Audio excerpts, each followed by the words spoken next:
Brother Ali already spoke of the Katif Qira'at, and in one of our previous lives, we talked about the paratextual elements. The paratextual elements are basically, in a nutshell, elements that had become part and parcel of the transmitted text, such as, for example, the extraordinary points, the inverted nunim, and or the suspended letters. Now, for those who are interested and or who might be wondering what in the world these things are, I'd suggest checking out one of our previous lives, which is on our YouTube channel called Inviting Theology. There are two videos which are called The Inverted Nunim, One of the Layers of Corruption, and another one which is called or titled The Origin of the Hebrew Bible by none other than Brother Ali himself. I want to start off by reading a small portion from Dr. Emmanuel Tov's textual criticism of the Hebrew Bible on page 53 of his 4th edition with regards to the Katif Qira'at. He says, and I quote, "The only paratextual element that is not included in the description of the elements around the text is that of the Katif Qira'at because it did not derive from the time of the Dead Sea Scrolls, but from a later period." And this is very important to keep in mind. This particular tradition or concept or system, however you want to formulate it, comes from a later period. It does not stem from the period of the Dead Sea Scrolls. It comes from a later period. These notes are included in the Masorah, embedded in the Masorah apparatus of the short Masorah, also called the MP, are important notes about the reading of the biblical text named Qira'at notes. In a large number of instances, ranging from 848 to 1566, in the different manuscripts. So you can imagine that's a whole lot of variations between 848 to 1566 in the different manuscripts. The MP notes that one should disregard the written form of the text in the Aramaic language of the Masorah, also called the Katif, i.e. what is written, and should read instead a different word or words in the Aramaic language called the Qira'at, i.e. what is read.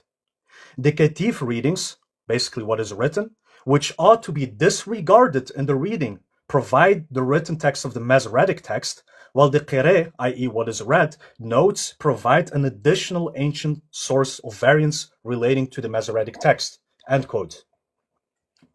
So this concept is called the Katif Qira'at. So Katif is Aramaic for written and is obviously referring to the written text, in this case, the Old Testament. The Qira'at, on the other hand, is the passive form of the Aramaic verb read and refers to the reading or recitation, in this case, of the Old Testament. In many instances, the traditional text was felt to be unsatisfactory on grammatical, aesthetic, or doctrinal grounds, as Dr. Emmanuel Tov himself puts it. The solution was found in providing an alternative reading to that found in the text. The written form, also known as the Katif, was supposed not to be altered, even though we've seen that the Jewish scribes apparently felt the need to alter the text in some places, i.e., such as in the case of the scribal corrections, also called the Tikkun Sofrim, which we've also talked about in one of our previous lives. And then on the other hand, the reading, also known as the Qira'at, with its consonants written in the margin and its vowel points written with the consonants of the Katif. But not all instances in the Katif Qira'at, which number, again, between 848 and 1566 corrections, are of this kind. They're not all of this kind. That's also important to remember. In many instances, they preserved textual variants, which were regarded as too important to ignore or forget when the official text was established. Now, for simplicity's sake, and Brother Ali already did this, the Katif Qira'at system will be split into two parts. Part 1 is the Qira'at velo Katif. The Qira'at velo Katif, which refers to something that is read but is not written, i.e. something that is not present in the written text.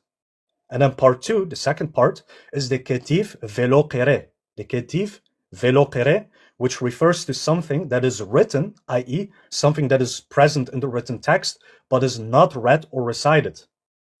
Now we'll go more into depth later on, and I will also give a few examples of these two categories or parts.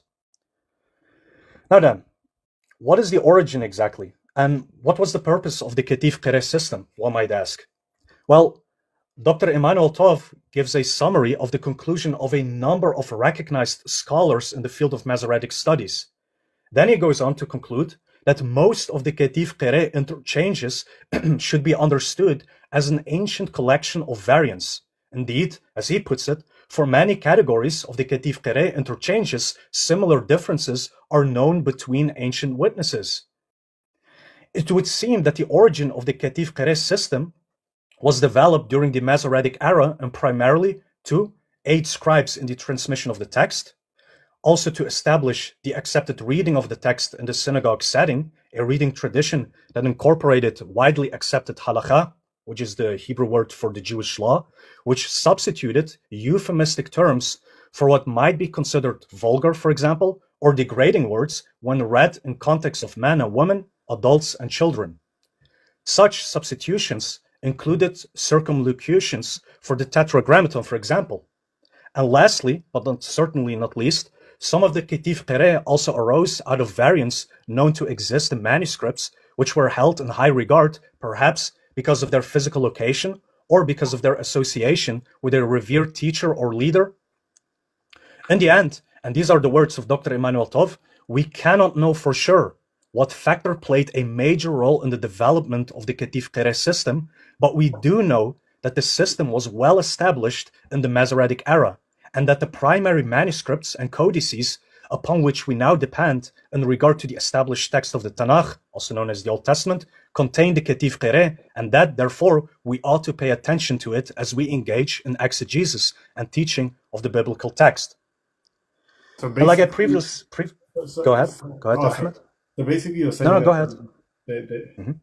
Depending on the audience that they were, reciting to or whatever, they would change the reciting or some of the words based on maybe it's vulgar or they're saying it to children or whatever they may be, and they would basically twist or change the words of quote unquote God to suit the audience that was there at the time. Exactly. I'm going to demonstrate that by giving a few examples where they did this. So like I previously said, the Ketif Qere can be split into two parts. The Qere velo Ketif, which again refers to something that is read but is not written, i.e. not present in the written text. The second part, the Ketif velo Qere, which refers to something that is written, i.e. something that is present in the written text, but is not read or recited. Right? And so someone might ask, what is the difference exactly in practicality? Well, I'll demonstrate this through an example. Let's say, for example, that I write the following down on a piece of paper. Hi, my name is Sami, and I'm from Belgium, for example. This is what the written text says. But let's say that someone, for example, Ahmed, comes along and picks up the piece of paper and reads it as follows. He reads it as, hi, my name is Sami, I'm from the country Belgium. Or, for example, hi, my name is Sami, the country I'm from is Belgium. Well, in the first case, the country would be an addition to the text. And in the second case, it would be a rewording of the part, I'm from the country Belgium. Now, both of these would fall under Qere velo Ketif, because Ahmed, in this case, reads something which was not written. Mm-hmm. Now, let's take that very same example, and let's say that Ahmed now reads it as, hi, my name is Sami, and that's pretty much it. He does not read the following part, which is, I'm from Belgium. This would fall under the category of the Ketif velo Qere, because Ahmed, in this case, skipped over or omitted something which was, in fact, written. So I hope that this is clear. Am I being clear, Ahmed? Yeah, no, it makes sense. So basically, any sentence that you can think of on your head, and say the same thing with additional words, and try and say the same thing with a word or two missing. That's the same. Exactly. So in one case, it pertains to additions, for example, or euphemizing things, changing words, rewording things. Whereas in the second case, it basically pertains to omissions or deletions, however you want to formulate it. Yeah. So that's the important distinction between the two. So basically, the Qere velo Ketif consists of additions and or rewordings, such as, for example, euphemisms, though these are not the only instances. Whereas the Ketif velo Qere mainly consists of omissions. For example, I will get to this, by the way. I'm going to demonstrate this by giving a few examples, because this might sound confusing already. So that being said, I'll start with the first part, which is the qira velo ketif, something that is read but is not written. Ahmed, No. can you go to 2 Kings chapter 20 verse 4? 2 Kings. 2 Kings chapter 20 verse 4. Do you want that on the big screen or? Yeah. Okay, no problem. If it's possible. Yeah, no problem. Do you want just the English or do you want the Hebrew or what?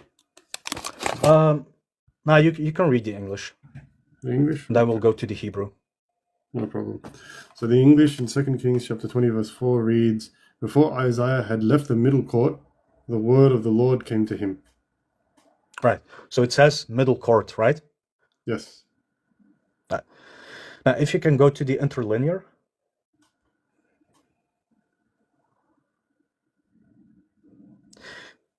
If you scroll down just a tad little bit, yep. Do you see two words between, like, what do you call brackets, I think, like in English?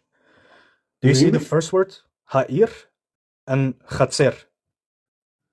No, to the left. To the left.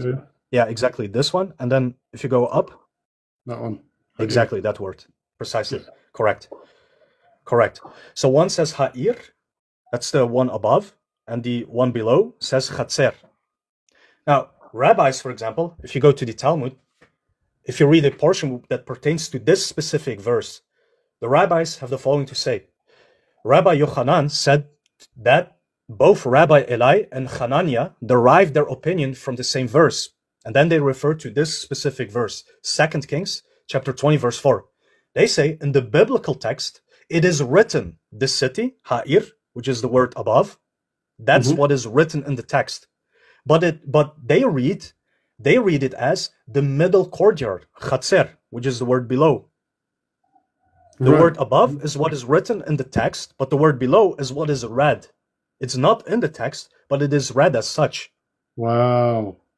Ha'ir and Chatzer. Right, so the rabbis are attesting that in the biblical text, it is written the city, Ha'ir, once again, the word above. And then they go on to say, and we read it as the middle courtyard, Chatzer, which is the word below.